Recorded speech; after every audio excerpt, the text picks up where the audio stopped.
Hello everyone. So a while back I saw these movies slash TV shows inspired color graded videos on Instagram which showed how color grading can really change the look and atmosphere of a scene.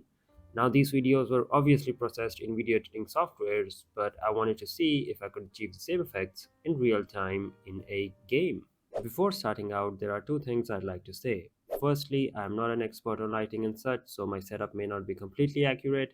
Secondly, if we look at the original videos, we'll notice that the scenes follow similar patterns, such as one subject with subtle or basic movements, single tone white lighting, whether that's a lit environment or a spotlight.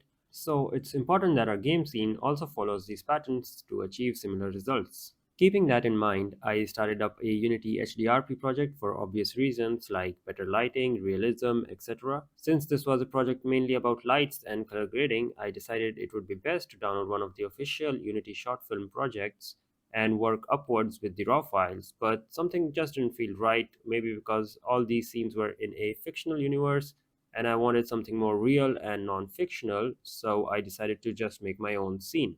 After finding this really nice washroom model by Mark Bai and this realistic woman character by Halil Studio, I set up my scene.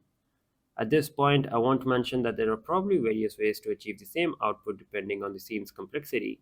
But since this scene is a rather simple one, I'm just going to have a base white light volume and add post-processing volumes as layers on top of that to create the desired looks. It was then a matter of fine-tuning the different volumetric parameters, and that was pretty much it. One question that you might ask is that is it possible to have this type of setup in a proper game? In my opinion, it really depends on the type of game that you're implementing this mechanic into. Therefore, a single conclusion is not possible due to the many factors of a game, such as its look slash style, genre, environment setting, etc. But it is definitely possible to do so with the right idea and execution. Alright, I'm going to end the video by saying that if you have any questions, then feel free to ask them in the comments below.